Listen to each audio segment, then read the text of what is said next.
നമസ്തേ പ്രിയമുള്ള പ്രേക്ഷകർ, നമ്മുടെ ചർച്ച ചെയ്യുന്നത് ആദിത്യൻ്റെ വൃശ്ചികരാശിയിൽ നിന്നും ധനുരാശിയിലേക്കുള്ള ചാരവശാലുള്ള മാറ്റമാണ്.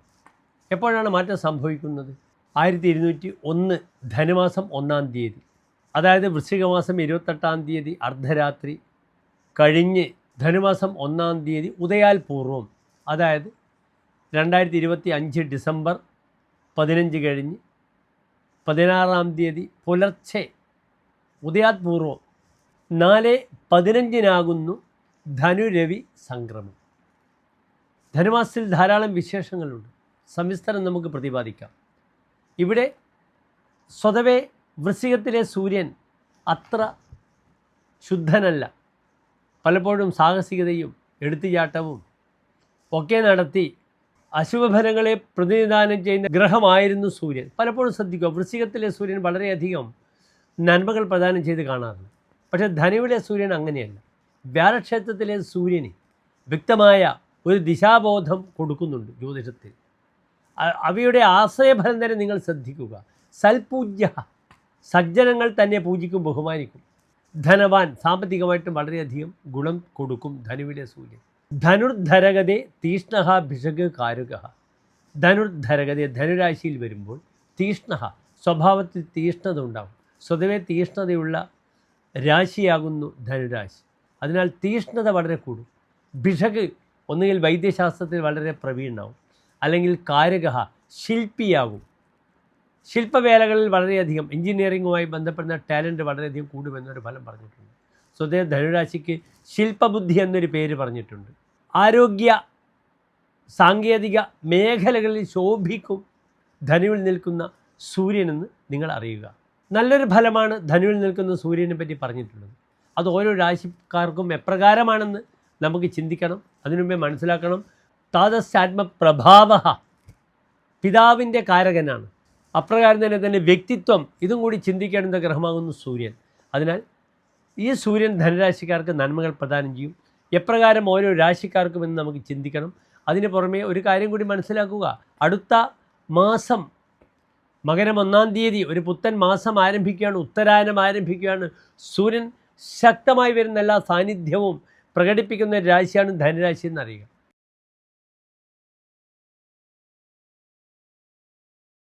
വിശാഖ നക്ഷത്രത്തിൻ്റെ അവസാനത്തെ 15 നാഴിക അനിഴം, തൃക്കേട്ട നക്ഷത്രങ്ങൾ വരുന്ന 2.25 നക്ഷത്ര സമൂഹം.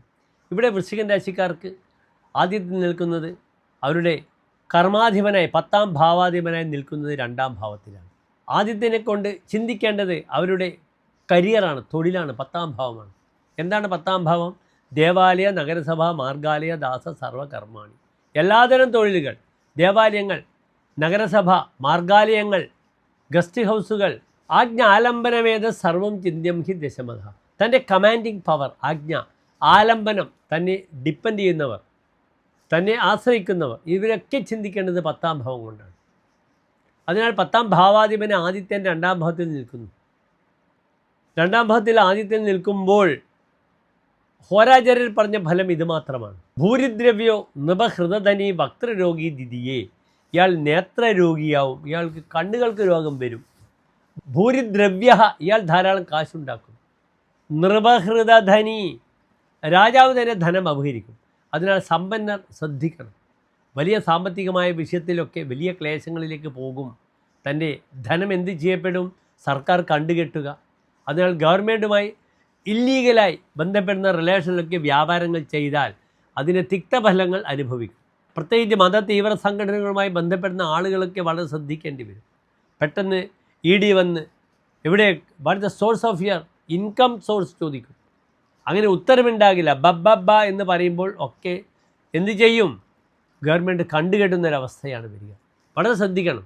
വൃശ്ചികൻ രാശിക്കാർ പലപ്പോഴും അന്യായമായി കാശുണ്ടാക്കുന്നവരാണ്. ന്യായമല്ലാത്ത മാർഗത്തിലൂടെ കാശ് വരുമ്പോൾ ഉത്തരം പറയേണ്ടുന്ന സമയമാണ് വരിക.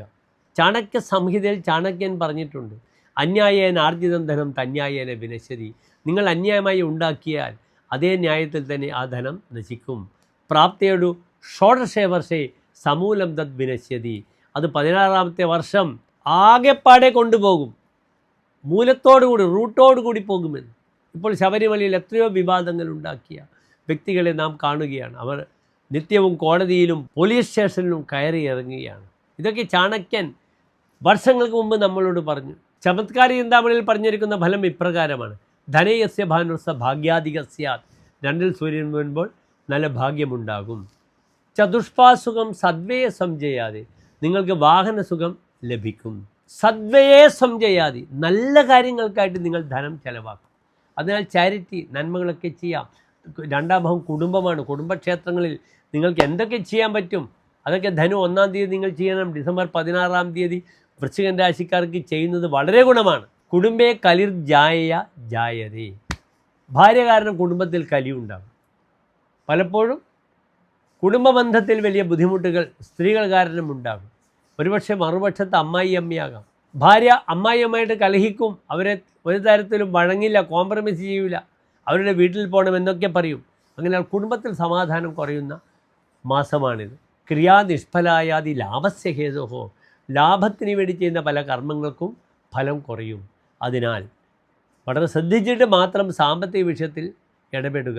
ഒരു തരത്തിലും പൂർവികമായ സ്വത്ത് ബാങ്കിൽ വെച്ചിട്ട് ലോണൊന്നും എടുക്കാൻ ശ്രമിക്കരുത്.